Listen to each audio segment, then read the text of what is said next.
have a chance to be with both of the groups here. So in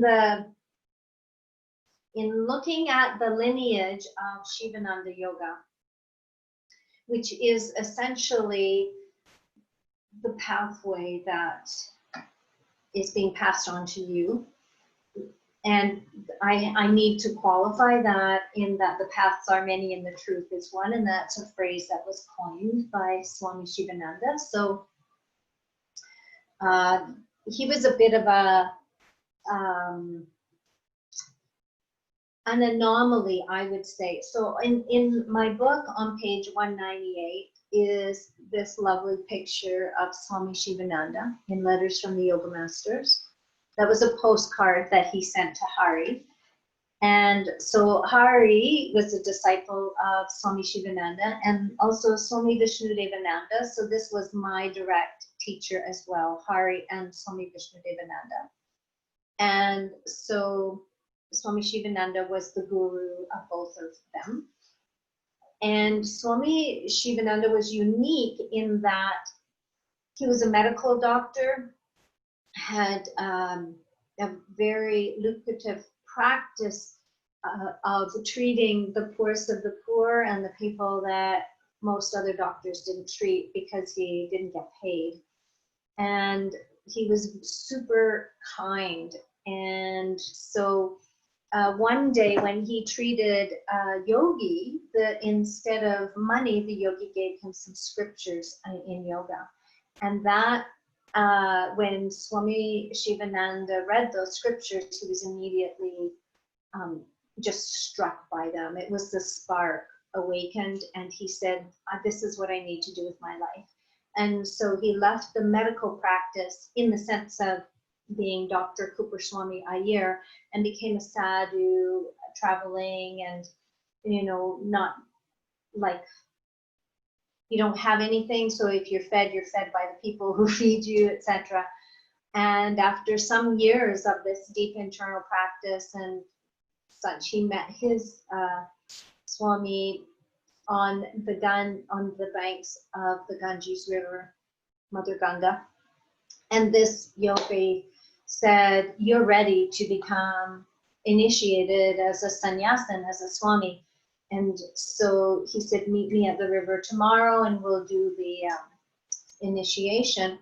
So he went there, and then normally what you do is you leave with that yoga master and go to their ashram and spend your life learning from them the rest of your time.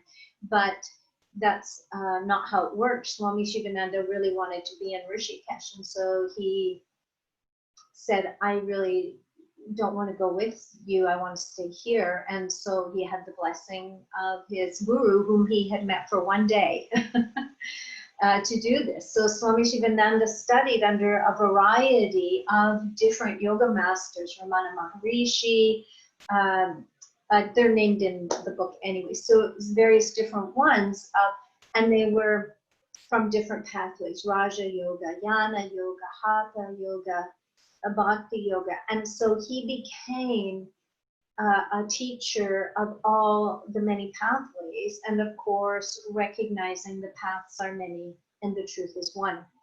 So many teachers follow one pathway. They're Vedantins or the Raja Yogis. I mean, we always have a bit of other with us, you know, like Bhakti Yoga of love and devotion. We would have that within us, but and chant and do mantra, but you might follow the Vedanta philosophy primarily. So he was able to teach many, many different yoga paths. And so of his disciples, Swami Vishnu was very much a Hatha yogi. And so that's what he studied, the Hatha Yoga Pradipika, the asanas, etc. Swami Venkatesananda was very much a Raja yogi, possibly a Vedanta too, but Hatha Yoga was not his attraction so much. Swami Satchidananda was a Hatha yogi, and he started the Integral Yoga Society in USA. Swami Shivananda Radha, I'm not sure if we would call her a Hatha yogi or not, but she went off to study the created the hidden language of yoga at Yashodhara Ashram in the Kootenays. So because he was an understanding yogi of the paths are many and the truth is one, when he sent his disciples out into the world, he didn't dictate what they were to teach. They were to teach what they were called to teach. And so you'll find with every disciple or teacher from the Shivananda lineage, there is a constant thread that you would recognize in the hidden language of yoga, in the Satchidananda's integral yoga, in Swami Vishnu's, he calls it Shivananda yoga, etc. But there's a thread of the foundation hatha yoga practices that they learned from Swami Shivananda there. And so that's, I'll teach you from the perspective of Swami Vishnu's, who was my teacher. My other teacher, Hari, was, he wasn't really a hatha yogi. I would guess to say that he was a Raja yogi, but he really followed in the footsteps of Swami Shivananda, that he wanted to know them all. He was a Kriya yogi of the Self-Realization Fellowship and very, very dedicated to that pathway. The Shivananda system, he learned the Siddha yoga. And so he did study many pathways. He just couldn't resist. So anyway, that's a little bit about the amazing Swami Shivananda, which I have such tremendous, tremendous respect for. His love and kindness toward the people who had less than him, that had so little. And even when he built the ashram, he built an Ayurvedic hospital, which is still there today at the ashram in Rishikesh. And there's a bridge that goes across the river Ganges there, and all kinds of people who have no money are treated for whatever they need still today, all through donation at that Ayurvedic hospital there. So it still carries on. So I can share with you these handouts. These are some pretty simple handouts of the Shivananda Surya Namaskar and the sequence of poses that we'll be doing today. So I can email those to Dorothy and Becky, and then they can give them to you after. So it's the sequence. It's what we do. Okay. So if do you have any questions before we start, or are you ready? Okay. So what I would say, the first thing that we do is we have a short Shavasana at the beginning of the class. So if you can just lie down on your back in Shavasana, and it's just to center us. And so head to the north, if you know where north is. Feet slightly apart, hands slightly apart. And then breathing. So breathing into the lower, the middle, and the upper lungs. And exhaling from the lower, middle, and upper lungs. Inhaling deeply. And exhale. Let the tension go. Breathing in, a beautiful wave of breath, and breathing out. And remind yourself as you move through the postures to always tune in to your body, to tune into how you feel at this time right now. And whatever you need to do to feel more comfortable is what we want you to tap into. So if you're feeling a little fatigued today, be gentle with yourself. If you have more energy, well, give yourself permission to explore more deeply into the poses. So on the next breath, inhale and raise your arms up over your head. Lengthen through the spine and through the feet, stretch and relax. And then slowly bend your knees, roll over onto your side, and come up to a seated position.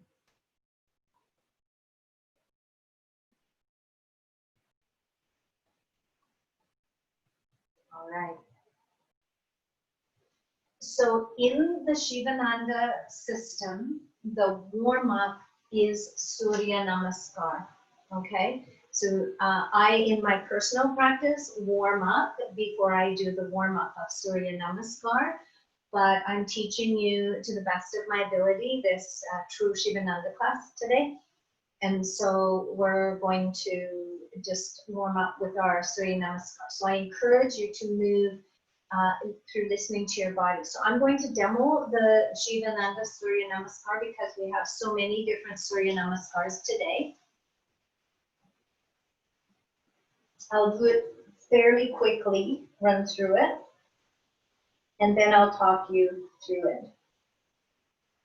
Okay. So at the front of your mat, you would exhale, hands at your heart. Inhale, coming up and gently arching back, listening to your body as you first explore those edges. Exhale, engage the abdominals as you fold forward. Inhale, the right leg will go back and the knee goes right down on the floor. And then your fingertips are here and you gaze up to the third eye. And your toes are pointing back, so they're not tucked under. And then you move into the push-up position, engaging the core.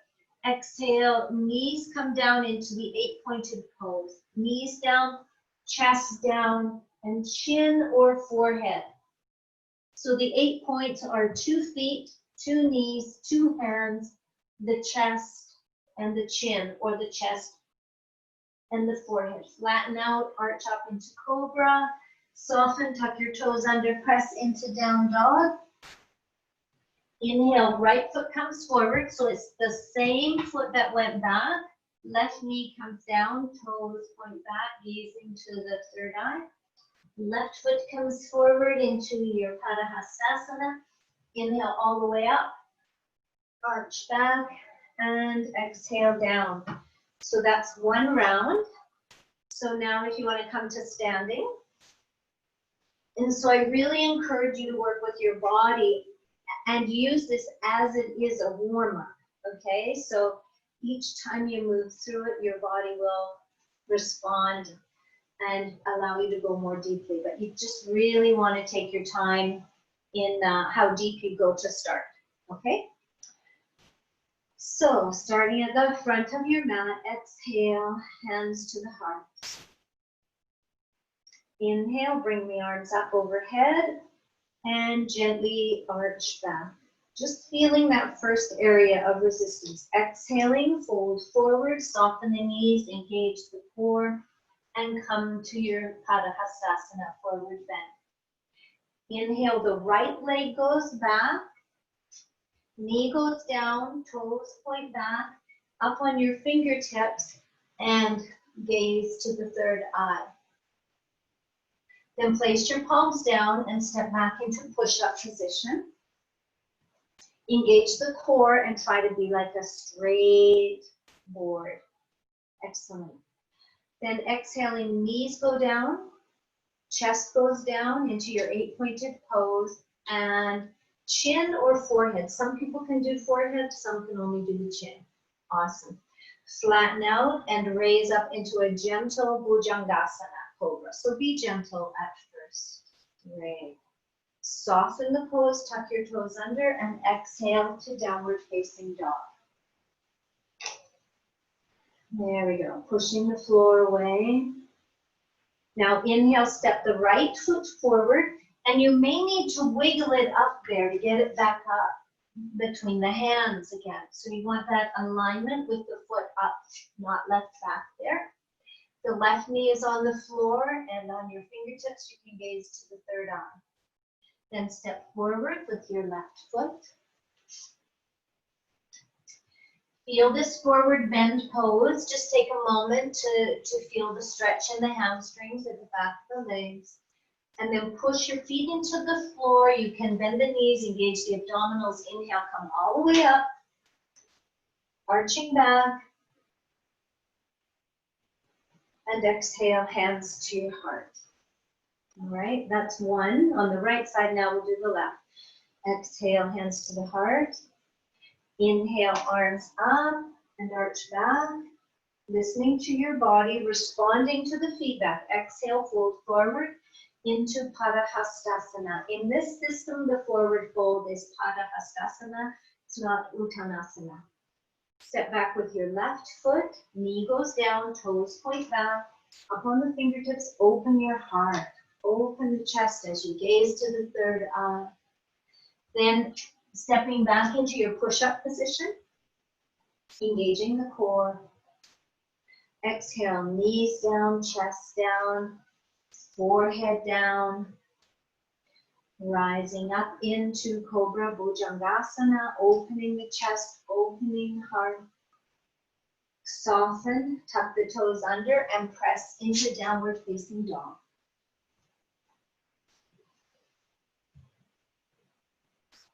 Beautiful. And then step forward with your left foot between the hands. So if you need to wiggle that left foot up, wiggle it up onto the fingertips. Gaze to the third eye. Step forward with your right foot into Padahastasana. Inhale, coming all the way up, bringing the arms up. Gentle arch back. Exhale, hands to your heart. All right, if you can do two more, we'll just move through two more. If not, then allow yourself to lie down in Shavasana, okay? So we'll move a little more quickly with them. Exhale, hands at your heart. Inhale, raise the arms up and arch back. Exhale, fold forward. Bending the knees as required to get your hands to the floor. Inhale, right leg goes back into your lunge. Gaze into the third eye. Place your hands firmly, left leg back into your push-up position. Excellent. Into 8-pointed pose. Exhale, knees down, chest down, forehead down. Inhale into Cobra. Exhale, soften the pose, tuck your toes under, and move into downward facing dog. Awesome. Inhale, step the right foot forward, all the way between your hands. Wiggle it up there if you need to. On the fingertips, gaze to the third eye. Exhale, step forward with your left foot. Inhale, coming up. Arching back into your back bend. Exhale, hands to your heart. And one last round here. Exhale, hands together.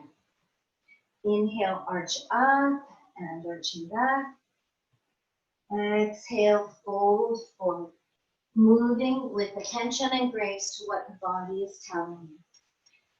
Step the left leg back. Knee goes down, toes point back, gaze into the third eye. Then the right leg goes back into your push-up position, engaged core. Knees go down, chest goes down, chin or forehead, and rise up into your Cobra. Soften the pose, tuck the toes under, press into downward facing dog. And moving through the poses a little so that when the recording is done, you can actually see some of them done. And step forward with your left foot between the hands. Wiggle it up there. Excellent. That's great. Lifting your heart with your fingertips on the floor, gaze to the third eye. And now exhale, step the right foot forward into your Padahastasana. Press into your feet, engage the quads and the abdominals. Inhale, come up. Last back bend. And exhale, hands to your heart. Pause and feel the effects of your work.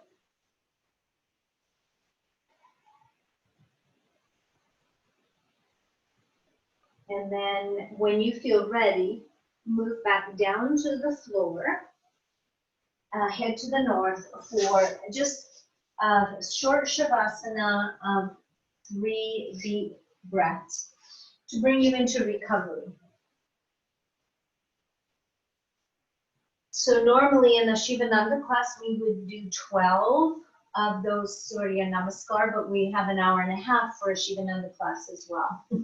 So we did 4, but you're more than welcome in your practice to keep building up to do 12 repetitions. Okay? And so breathing in lower, middle, upper lungs.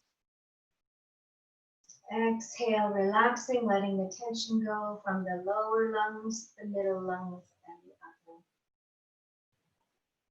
Breathing into lower, middle, upper lungs. Exhale, releasing the tension from the lower lungs, the middle, and the upper. Last deep breath. Breathing in, relaxation. And exhale the tension, lower, middle, upper. All right. So just short little breathing sessions of 3 complete breaths before we move to the next sequence of poses. So if you'd like to bend your knees and roll over onto your side and then come up to a seated position. So the first pose in the sequence is the headstand, and but of course we have techniques to build us up to prepare for the headstand, and the dolphin pose is what we use a lot. So we'll practice with the dolphin pose with this. It's challenging to teach the headstand over Zoom. And so what we'll do is we'll do the dolphin pose, and then I'll just briefly demo how the Shivananda system does the headstand. So if you are a headstand doer, you can do the headstand later on. But for now, we'll just work with the dolphin. And so it's important you measure your hands. You measure the hands into the elbows, and then place those elbows down on the floor in that position. So when you place them down, then you interlock your fingers there. And this creates an equilateral triangle to support your body in the headstand. So the tendency is for the elbows to splay out. And so we really want to work to hold them there. So you can do your dolphin from the knees, exhaling chin down, press into the forearms, inhale back, exhale down, inhale back. I'm just demoing this first for you. If you want to work harder, then you come up onto the toes. Exhale down, inhale back. Exhale down, inhale back. If you want to work harder, you can take one foot onto the floor. Exhale down, pressing into the forearms as you go back. And then make sure you do the other side.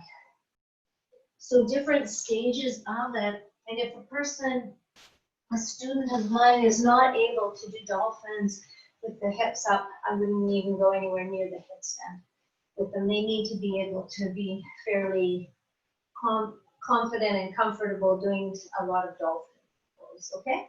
So let's find our position to bring the hands into the elbows, lower those elbows down and interlock the fingers. Then bring your knees back to where they're basically below the hips. And then when you feel ready, just starting from the knees, exhale, chin down. And then press into your forearms as you inhale back. Exhale down, inhale back. Exhale forward, inhale back. So we're building this upper body strength in the actual triangle position that would be supporting our body. So the relevant muscles are engaged in this process. So for those of you who want to come up onto the toes and lift the hips up, then you take your knees off and exhale down, inhale back. So going through the dolphin from that position. And to whatever degree you wish to challenge yourself, if you want to do one-legged dolphin, then by all means feel free to do the one-legged dolphin.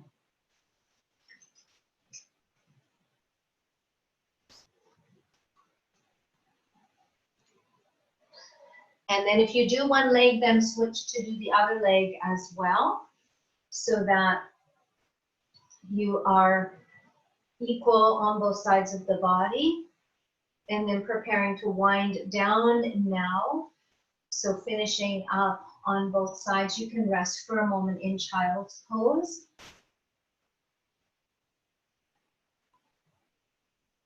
And child's pose is the magnificent resting pose, the counter pose to a headstand sequence.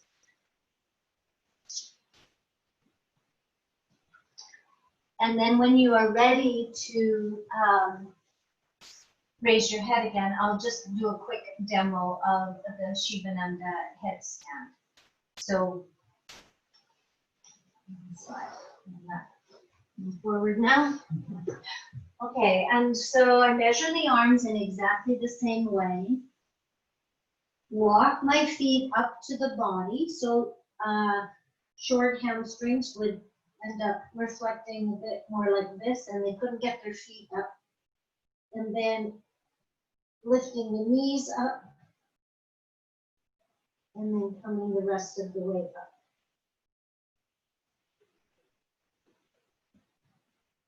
And then you would come down in exactly the same fashion. You rest in child's pose. So that is how Swami Vishnudevananda would have us do that. You could practice that walking your hips up to the wall, having them just a little bit away, so that you have room to transition, shift the gravity, so the hips go over a bit and you can bring the knees to the chest. But I'll let you do that on your own practice. And then if you enjoy that headstand, I encourage you to continue to do it often. Inversions are incredibly powerful to change our perspective on life, see things differently, a reversal of the flow of blood in the body. It takes the pressure off the legs. Tremendous benefits from inversion. So the second pose is the shoulder stand, Sarvangasana. So we can always do Setu Bandhasana instead. I'm going to quickly demo for you the sequence that we would do in the ashram for shoulder stand to bridge, to plow, Halasana, and then to bridge pose. So I'll quickly go through this demo and then into Matsyasana, the fish pose. They all go together as a little sequence, and then we'll start with the bridge pose together. So lying down. I like to have the blanket under my shoulders, my head on the floor. That's just my preference for my body. And so I would inhale coming up. I like to go right into Halasana so that I can get my legs up. So you would be here for however long you wish to be. You can lower one leg down and up. This is a nice way with gravity to stretch your hamstrings out. Halasana Plow. You can stretch the feet apart. And then we would drop over into Setu Bandhasana, bridge pose. Come back up, roll down, and then move into Matsyasana, fish pose.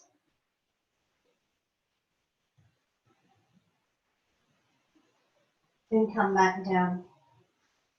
So bridge pose is what we'll start with here to be sure that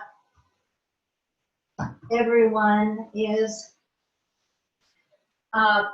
stretched out the neck, prepared, and then that's your go-to if you're not going to go into shoulder stand. So if you have any neck issues, any shoulder issues, high blood pressure, you're not going to want to go into the full shoulder stand. So your bridge is a beautiful option to get that same lovely impact on the neck and opening up there for the thyroid, parathyroids. So preparing your blanket to put underneath your shoulders, and be sure your head is on the floor on the other side of the blanket and your shoulders are on the blanket, your shoulders and back. And then that will give a little less intensity to the neck stretch, okay? And then lying on your back.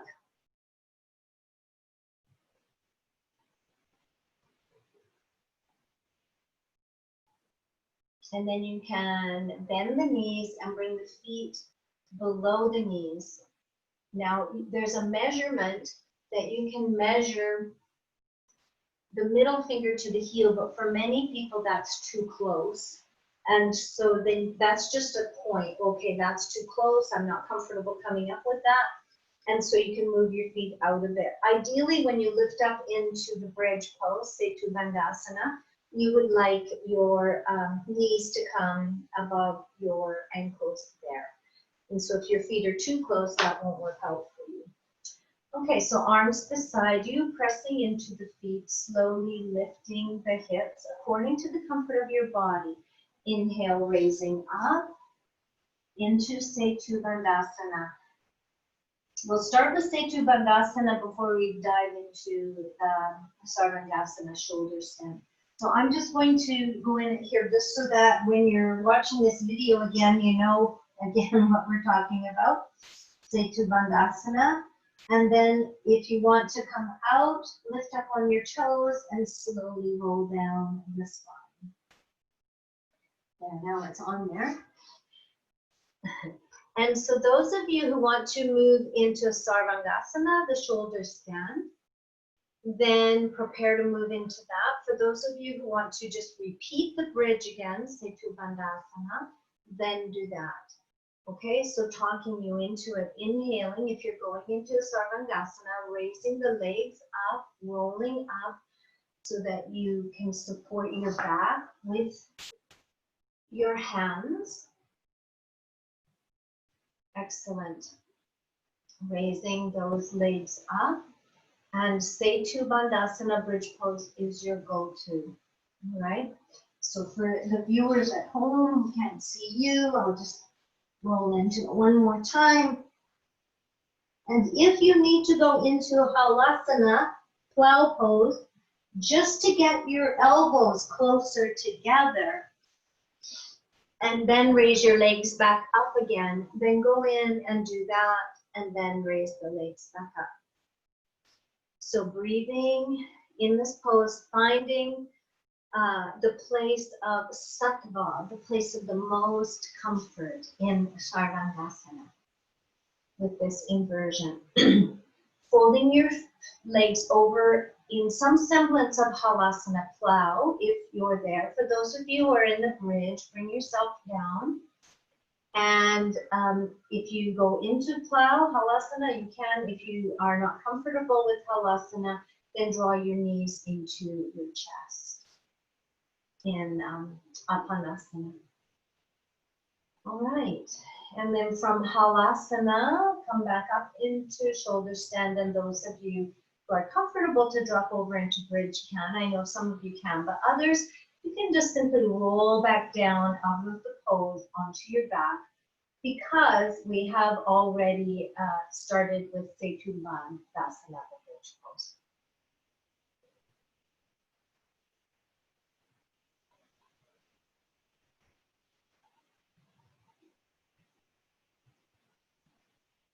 Okay, and those of you who are still in the bridge pose, then let's wrap up the practice. You can either roll down from there or kick back up into Sarvangasana and roll back down under the pose. And you can draw your knees up into your chest and just bring some relief into the body there for a moment before we go into Matsyasana, fish pose.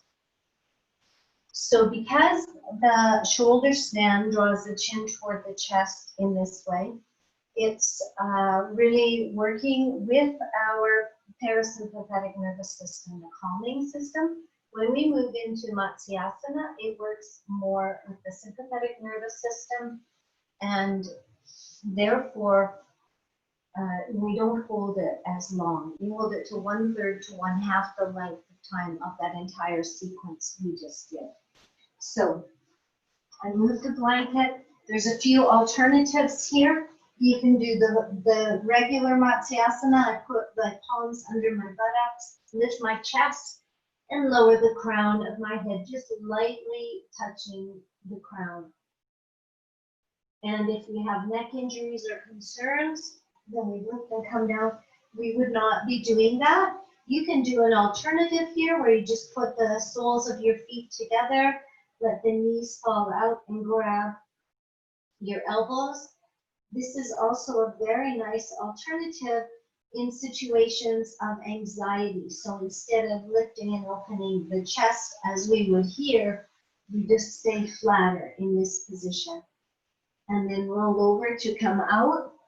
And of course, you can always roll your blanket as an alternative or have a bolster and move into your fish pose from here where your neck is supported, your chest is still open, but the effort is less. So picking your fish pose that you would like to go into, whether it's laying flat or placing your buttocks on the top of your hands and then lifting up on the forearms and opening the front of the throat area. That works with the thyroid, parathyroid in the opposite direction that we did in the shoulder step, Sarvangasana. Breathing in this pose, in this chest opening pose.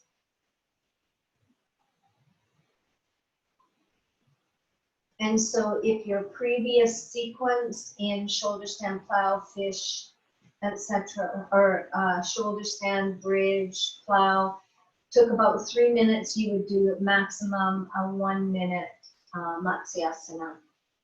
But you don't have to do it that long. Please come out as soon as your body says, I'm ready to come out. And then please draw your knees into your chest.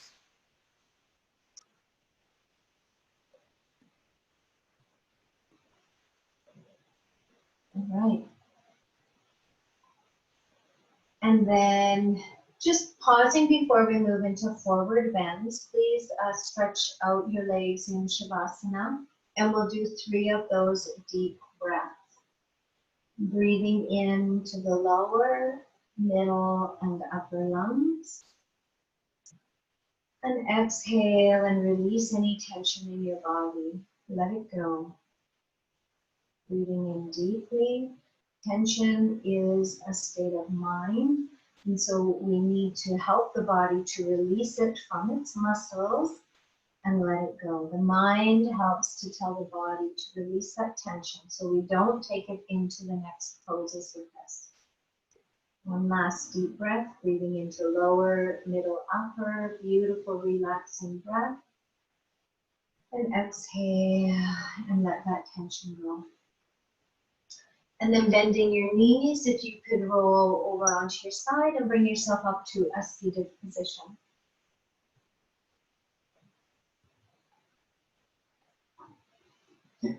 So the next pose in the sequence is Paschimottanasana, or seated forward bend, but we always did Janu Shirsasana first before that. So it will start with the butterfly, bringing the soles of the feet together and wrapping your fingers around the toes, and then just gently fluttering your butterfly wings. So if it feels better to have your feet out further, then please do.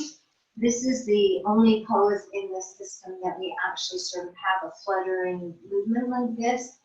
And then inhale tall and drawing the knees toward the floor according to your level of comfort. And then fluttering again. And this is bringing the synovial fluid and mobility into our hips before we go into Janu Shirsasana. So from here we would extend the right leg out, pull the flesh back, and we watch that the toes remain upright and not sloughing off to the side. So we just want to make sure we move back so that we don't end up with the toes out. Okay? And then breathing in, extend the arms up. The purpose of this is to lengthen the spine, and then hinging from the hips, exhale, reach forward. So from the side, I'm offering myself to the pose. So wherever it is where you land here with comfort in the hamstrings, and we don't want them locked, they can be soft, is where you are. And it's really important just to listen to those edges to where you want to go, to be in the sattva with the pose, okay? So if is everybody in there? I think everybody's in there, so that's great. So breathe with this and find the sattva, the harmony in this lovely Janu Shirsasana. 2 more breaths, and then we will rise up. Inhale coming up, and slowly exhale the arms down. So Janu is me. So now we'll change, and we'll put the right leg folded in and the left leg forward. And if it's better for you to have the foot more forward, you can modify. If you need your blanket underneath the knee for comfort, please make sure that that will help get you to the sattva. If you start in sattva, toes are pointing up. You can be soft in your knee if you need to. Inhale, come on up, lengthening through the spine, and exhale, offering yourself to the pose. So really become this pose, offering it. Every pose is like a meditation in and of itself, where we find a place of peace and harmony and not struggle. Swami Shivananda was famous for his words of with effort, without struggle. And so where is that in your asana? With effort, without struggle. And that helps to find the sattva, the harmony, the peace in the pose, and let go of any judgment. So one more breath here. And then breathing in. Inhale, come up. And exhale down. And when you find the sattva in the pose, it's not unusual that you might not even want to come out of it, which leads us into Paschimottanasana with both legs forward. If you need to sit on the edge of your blanket in order to help give a little bit of pelvic tilt, sometimes with short hamstrings, that makes all the difference. And so in Paschimottanasana, it's considered a yogi's favorite pose. It's a very introverted pose, a very inward-taking pose. So we would inhale the arms up overhead, lengthen through the spine, and then again, offer yourself to the pose. Now, because both legs are outstretched, it'll be a little more challenging than the Janu Shirsasana. Find the place where you feel the most harmonious. That's the yoga right there. The union between the mind and the body as you breathe in Paschimottanasana.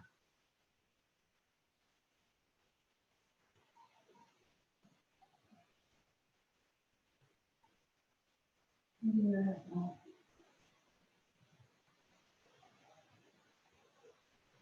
As your body allows you, you may be able to exhale a little more deeply into the pose, depending how the leg muscles respond and how tight your hamstrings are. One more breath. And then inhaling, coming back up. And exhale the arms down. And the counter pose to this is a reverse plank. You can have your fingers forward or back. You can do this with bent knees or straight legs. And the idea is to hinge the hips in the opposite direction of your forward fold. So it's just lifting up. It's a weight-bearing pose, a strengthening pose. You're stretching your feet toward the plantar flexion. You might get a little Charlie horse in there. All right, and slowly come back down. All right. And then to come down to the floor, we'll be preparing for our back bends now. So we do a little abdominal work, slowly rolling down the spine. If you need to use your hands to help you lower one vertebra at a time. Otherwise, working to whatever degree you can to lie down onto your back.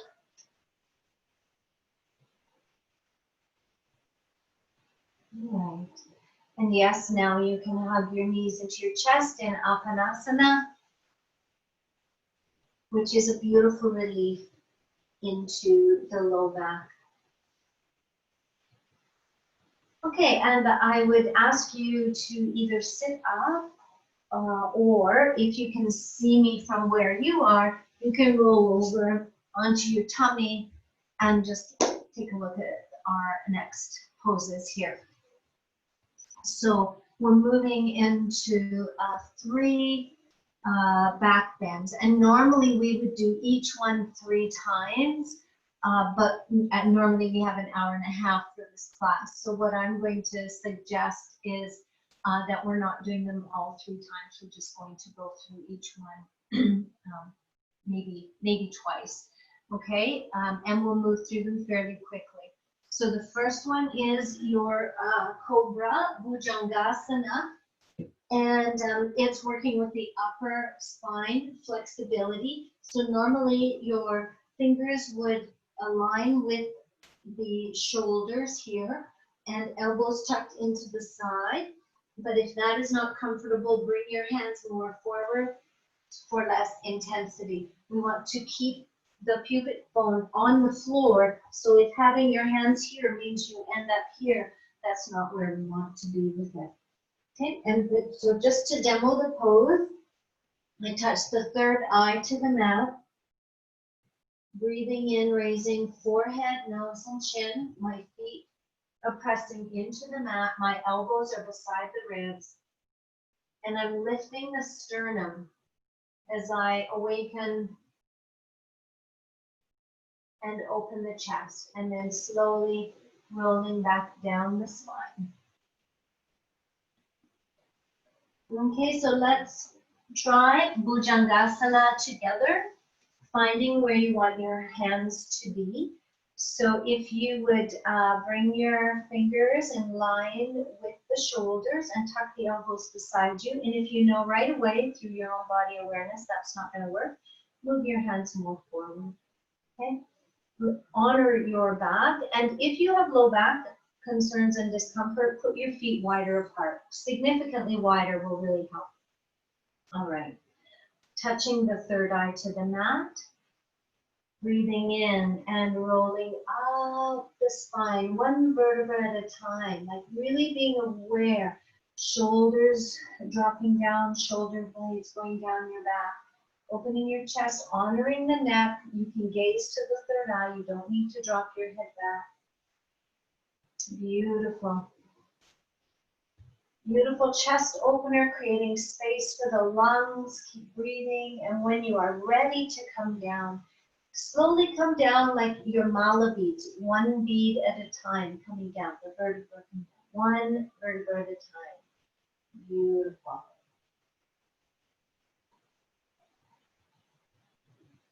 So before we come out of that, let's do 1 more. Any adjustment that your body, mind told you to do, do that, and then we'll go in 1 more time. Breathing in, Raise the forehead, nose and chin. Rolling up the spine. So just like the Cobra, Bujangasana, finding the place of sattva and strength, strengthening in the body, expanding the chest, upper body flexibility, lifting the sternum so that for sure the thoracic spine is involved. When you are ready to come down, slowly come down. You might even find a place to take your hands off the floor as you exhale down, just to test your own back strength on the way down. Great. All right.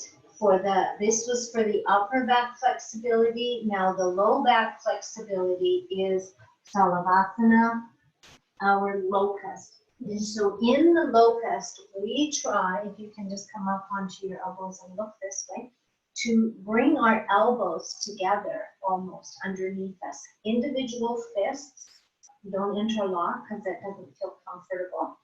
And really have the elbows close. And so then from here, we raise one leg up by pressing the hands into the floor. And then the other leg up, and then both legs. So quick demo there. So if you come onto your tummies, this is building low back strength and low back flexibility. Again, honoring what's right for your body. If you have shoulder issues, you can place your hands on the floor beside you with the palms down rather than pulling them in, okay? If that is more comfortable, use that modification. Ideally, the chin is on the floor, but if that isn't comfortable for your neck, then see how it feels to turn your head sideways. It doesn't feel good for me. Maybe just try to take some of the intensity out of the neck there. All right. So ready with your hands, breathing in, raise your right leg off the floor, press your left leg and your hands into the floor as an opposing force. Breathe and exhale down. And then the opposite side, raising your left leg off the floor, pressing your hands into the floor and the right leg for opposing forces, raising up, breathe, bringing strength into the low back and the buttocks, and slowly exhale down. And if you have low back concerns or discomfort, it isn't necessary to raise both legs up. So give yourself permission to just rest. Those of you who want to raise both legs up, press your hands into the floor, breathing in, raise both legs up. And you can decide when you're ready to exhale back down. All right. One more back bend. So if you've had enough back bends, that's okay. But in this system, there's quite a bit of focus on back bends, opening the front body because we're forward bending creatures. And so this is Udtanasana, the bow.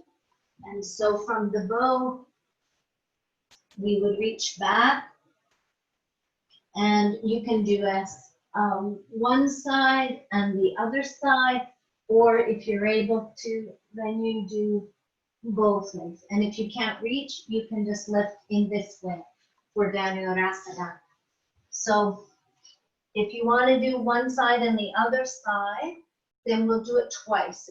And so if you want to do the full one, I recommend that you do the full one once or twice, okay? So reaching back with your right hand to the right ankle, or both hands to the ankle, and inhale, lifting up. So you're either doing a half side or the full side. Awesome. And exhale down. And those of you who want to do one more or the opposite side, here's our chance. And so lining up, breath taking hold, inhale coming up, lifting up, feeling the stretch in your quadriceps and the opening of the chest. This is like a chakrasana, a full back bend here, getting lower, middle, and upper. And exhale, slowly come down. Now you get to press back into child's pose. Pranatasana, Bhavasana, Garbhasana, seems to have a few names. So this now is a great counterpose to this sequence of back bends that we have done.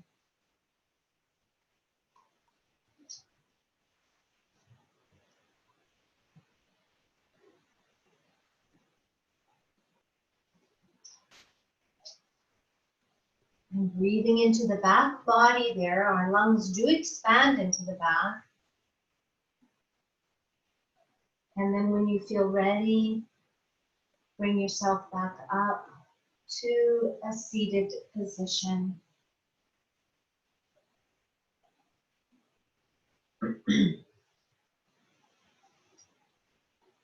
After the back bends, then we equalize the energy of the spine by moving into a spinal twist, Ardha Matsyendrasana.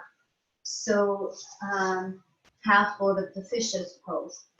So here's how we can line ourselves up. So move back here so you can see. I would take my right leg up and cross it over the left. And then if I can, I'll fold that left leg in, and I need to be on both sit bones. When I fold that left leg in, if I'm off balance, it's better to leave it out. Also, if you're more comfortable with just having the right leg on this side as opposed to crossing over, then by all means, leave it on this side. If you've had a hip replacement, then by all means, leave it uncrossed, okay? So I'll continue with this demo here with the crossed leg and this leg folded. Everything else is the same. Right arm goes behind me, left arm comes up, and move over into the twist here. Inhale tall, and I rotate around from the foundation of my sit bones grounded and rotate the shoulders around. The eyes are parallel, the neck is nearly following, but the shoulders are engaged in this rotation. So, and then I will inhale and exhale out. So the hips are stable, the shoulders rotate. Okay, so any questions, or I guess you're probably on mute, so we have our variations here anyway. So bringing your right leg up, if that's where you want to leave it there. If you're okay to cross it, cross it. Next phase, bring your left leg under, both sit bones are on the floor. Okay, sitting tall, right arm goes around and on the floor. So I'm keeping it nice and close, arms straight, I'm not leaning back. Left arm comes up, crosses over. You can hug the leg if that is more comfortable for you, as opposed to trying to get across the knee. Inhale tall, exhale, rotate to the right. Finding the sattva, the harmony in the pose. Inhale tall, exhale, rotate to the right. One more breath in. Exhale into the twist. And then we'll inhale and unwind, coming to face the front again. Stretch out the left leg and uncross the right and shake them up. So each side is different. So on this one, you may feel that you want to go deeper or not as deep. So bringing your left leg up, cross it over the right. If you want to, fold the right leg in. Otherwise, leave it out. Inhale and take your left arm behind you. Good. And inhale and bring your right arm across or hug the knee, whichever is going to feel the most comfortable for you. Stability through your sit bones. If you don't have it, straighten that lower leg down. Inhale tall and exhale to the left. Inhale tall and exhale to the left. Inhale tall and exhale. So each time possibly deepening the spinal twist, but always listening to what's comfortable for you. Inhale and exhale as you unwind, stretching out the right and the left legs. All right. So we're coming to near the end of the sequence. The classical balance pose in this system is the crow. I'm sure it's an absolute favorite for many of you. Kidding. And so it's not necessary to do the crow. Here where the balance pose is, you could do tree or eagle. There are two classical ones, is peacock or crow. So I'm going to demo the crow. It's balance and strengthening of your wrists. And so we turn the hands inward slightly. I come up on the toes, and the biggest clue with this for balance is that you put on a strong mula bandha. So you're drawing up as opposed to collapsing with gravity. And so as I lean my knees onto the, just above the elbows on the forearms, you can just take one foot off, the other one, strong mula bandha. Some people find it better to gaze down, some looking up. And so the mula bandha helps shift that gravitational pull, so you're just resting your knees on your arms. Now, if you have wrist issues, of course, we're not going to do this one. So by all means, I invite you to do any balance pose that you would like. Since you're on the floor, you might want to do Vajrasana or Navasana here, or boat pose. But for those who want to try the crow, Bakasana, then we can do it now. And so, not that your headstand wasn't a balance pose, but this is what the sequence has. So turning your hands slightly in so the elbows will come out, coming up onto your toes. So you might want to have your blanket in front of you in case you take a dive. And then just testing with one foot off. Test your balance, the other, engaging that mula bandha. Yep, crows do hop as well. So, so just feeling what is working for you. Please only do what feels right for you today.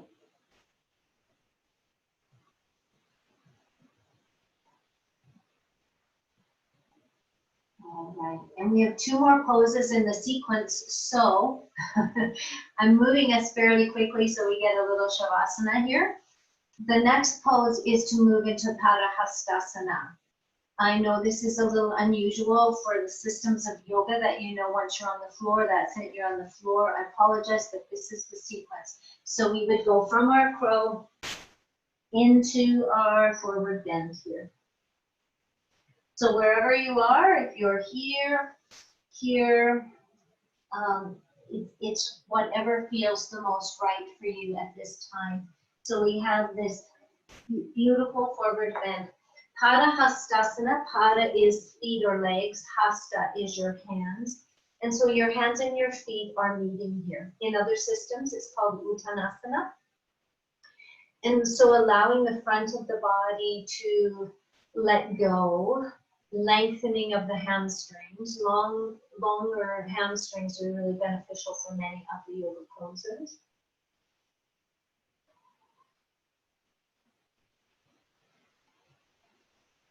And then to come out of it, I like to put a bend in my knees. I don't come up with a straight legs. Press into my feet and inhale, coming up, arms overhead, and exhale, hands to the heart. All right, and the last working pose here, which is Trikonasana, the side bend. So this is the system where we've gotten forward bend, back bend, side bend, twist inversion, and balance poses for the movement of the spine. So for their Trikonasana, we turn get the feet about one leg length apart. I'll just demo first, turning the right leg out to the side.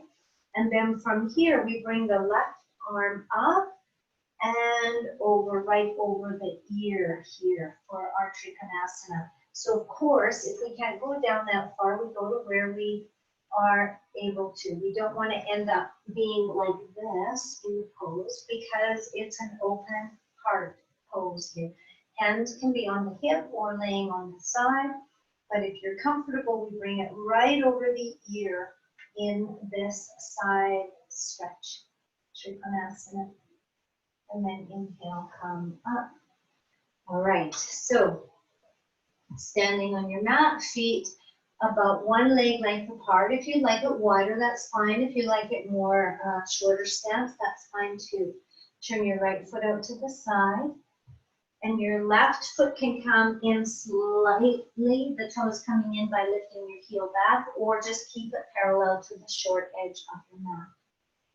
All right, so not the floating up in this system. We just leave this right hand here. Left arm comes up as you inhale, and exhale all the way over, extending the upper arm by the ear. Open chest, shoulders are stacked. And then honor your body. Find the sattva. If the arm over the ear does not feel good, bring it to where is the sattva for you. Beautiful, seeking of harmony in the pose. One more breath, please. And then inhale, slowly coming up, raising that left arm up, and exhaling it down. Turn the right foot in and the left foot out. I do check my alignment, heel to arch. So front heel to back arch. Some people like heel to heel. Whatever your preference is fine. All right, so inhaling, right arm comes up, all the way over as you're sliding the left arm down the leg. Be sure that your left leg isn't locked. And feel this beautiful side body extension. Open heart, shoulder above shoulder. So where is your happiness? Is it here, bent knee, shoulder here? Whatever feels the most sattvic and harmonious so that you can enjoy being in the pose.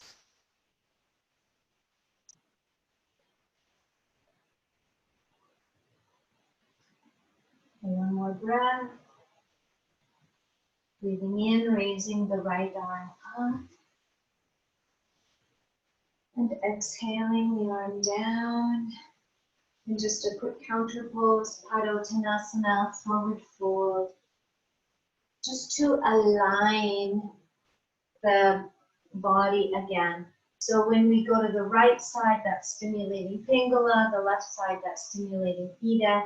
Now we centralize again, and here is the Sushumna. From here, you could zigzag your feet in together a little bit and come down onto your mat and prepare for Shavasana with your head to the north.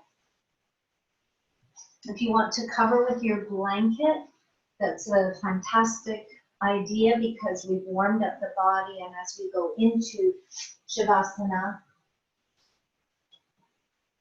we lose the heat. So this will be a fairly quick relaxation.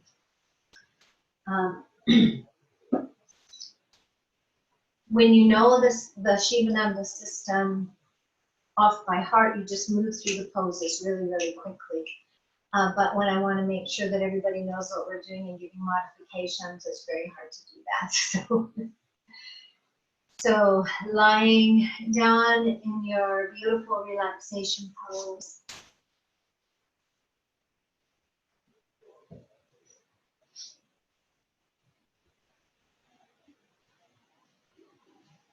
Again, with your breathing into lower, middle, and upper lungs, relaxation. Exhaling from the lower, middle, upper lungs. Letting go of the tension. Breathing in deeply. Exhale and relax.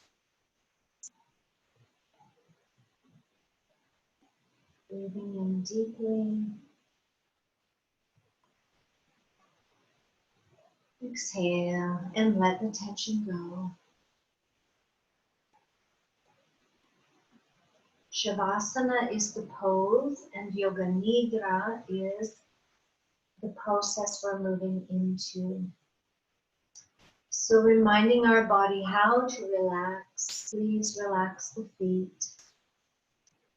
Relax the feet. Relax the feet.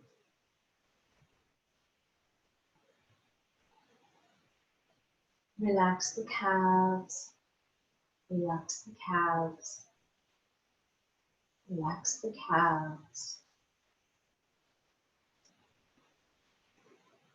Relax the thighs.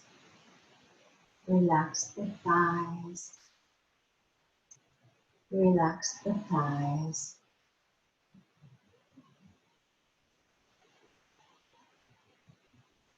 Relax the hips. Relax the hips. Relax the hips. Relax the back. Relax the back. Relax the back.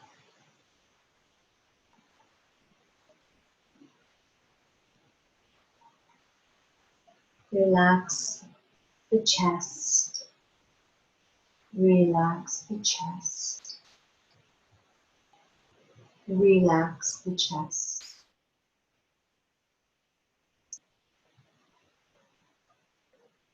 Relax the hands. Relax the hands. Relax the hands. Relax the arms. Relax the arms. Relax the arms.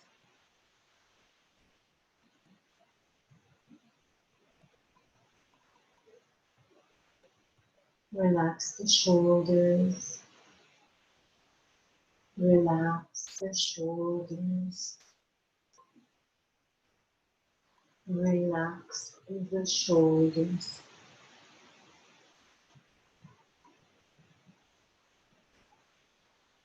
Relax the neck. Relax the neck. Relax the neck.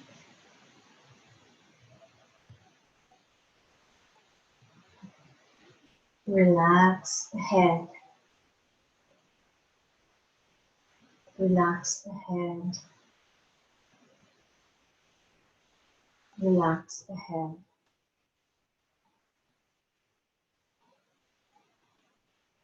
Relax the face.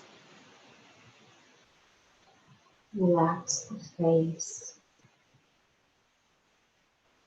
Relax the face.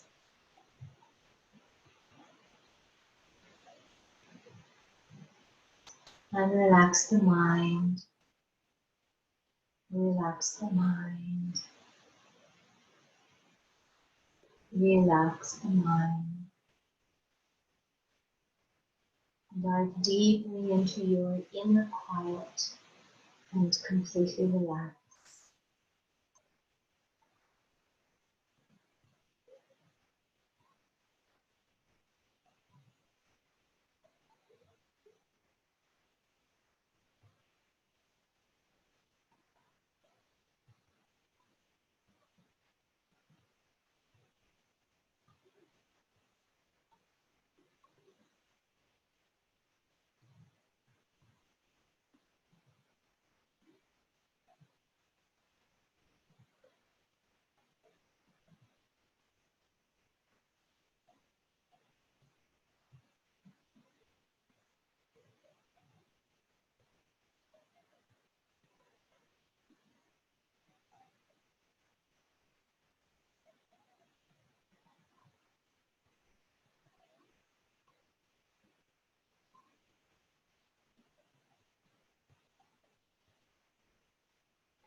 And bring your awareness back to your body, wiggling your fingers and your toes.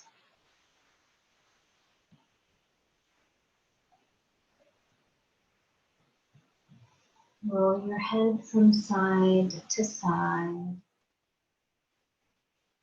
and stretch the arms and the legs.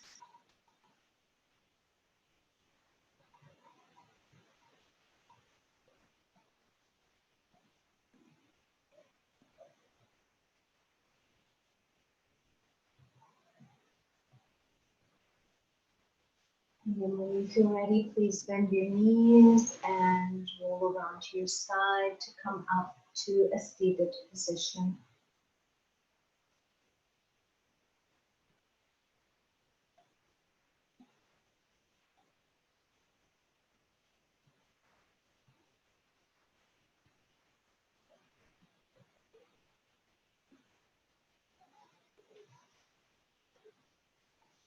And so just to close, I have a very, very short reading in keeping with Swami Shivananda's philosophy of the many pathways.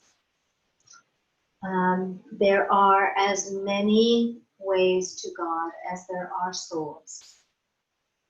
And this is an Islamic saying. So, namaste, thank you so much. I did keep you a little longer in order to fit it all in.